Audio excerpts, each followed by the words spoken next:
Number 10, Mona Simpson.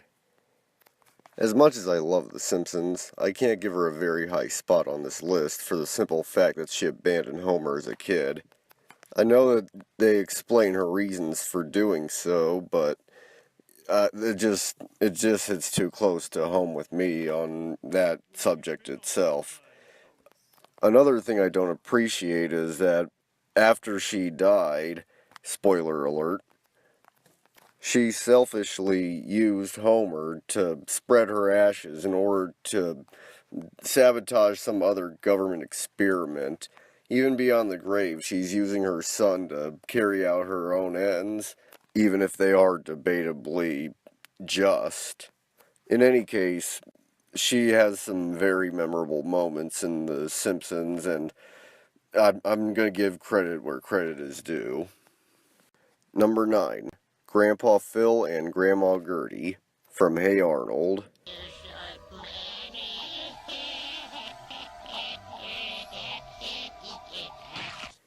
The reason these two are so high on the list is because in the show itself they don't really come across as hippies. But, Grandma Gertie is just so wild and out there that it's kind of hard not to imagine her doing that type of stuff back in the day. And Grandpa Phil actually does drop some hints that he himself did it. Got plenty of brain cells. No, not since Woodstock. You can do it. Plus, he also kicked Hitler's ass.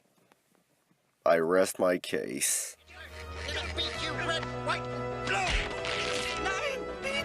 Number 8, the Nerf football guy from Family Guy. Okay, to be honest, I don't really have much to say about this because it's just a one-off gag type thing, but this character's always stuck with me. Just watch. I feel like I've searched this whole bloody city.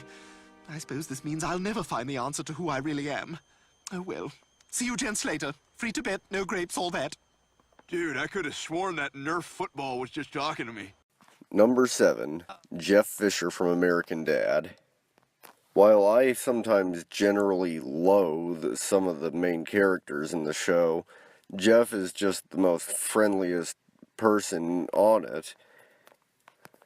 He deals with a bunch of shit on a constant basis, but he always keeps his head up, and he just doesn't let things get him down.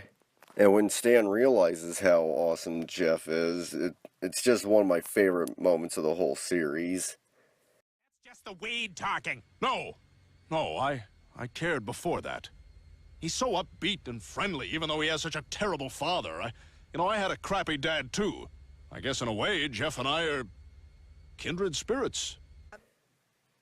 One more thing. Haley's a fucking bitch. Number 6, Mandark's parents from Dexter's Laboratory. While Mandark is just an evil genius wannabe, he has some really cool parents. I mean, they're as cool as a person who names their son Susan could be. You shall be named Susan. Wah! Wah! Just like Jeff and American Dad, these people they seem genuinely awesome, even though they have to put up with some, real shitheads from time to time. Making that video about Fear and Loathing in Las Vegas was a lot of fun. And number 5, the aliens from Heavy Metal. Heavy Metal is my favorite movie of all time. I couldn't even tell you how many times I've seen it by now. And in all those viewings, I don't believe it's ever been... I don't think these characters have ever been given names. I'm sure in the end credits they'd be listed as something, but I've never really gone through the end credits per se. In any case, this is my favorite part of the whole movie. Just the mellow music in the background and flying through space right after they take some drugs. I mean, it's pretty fun. I love watching it. The fucking Starship Enterprise flies by, and it's just amazing. That's why these guys are at number 5. Number 4, Shaggy and Scooby-Doo. What can I say about Scooby-Doo that hasn't already been said by some other person in some capacity? There's little to nothing that I could say about it. It was such a big part of my childhood, and I just loved it.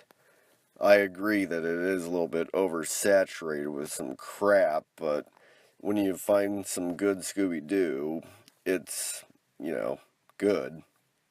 Yeah. Next. Number 3. Mr. Van Driesen from Beavis and Butthead. Ever since watching this show as a little kid, I have always wanted a teacher that would be like Mr. Van Driesen. Just really laid back in the class and just a, really chill guy. However, being in an American school system, that shit would never work. Still, though, a kid could dream.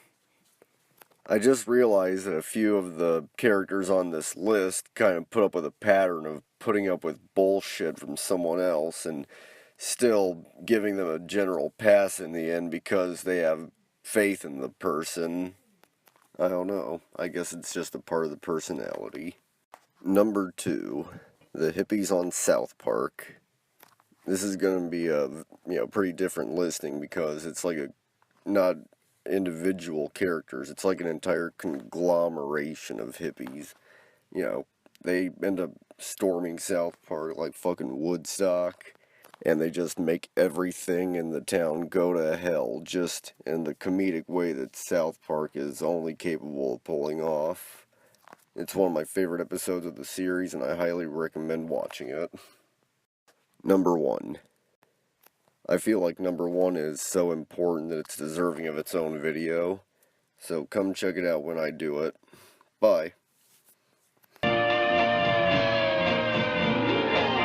He once was a true love of mine.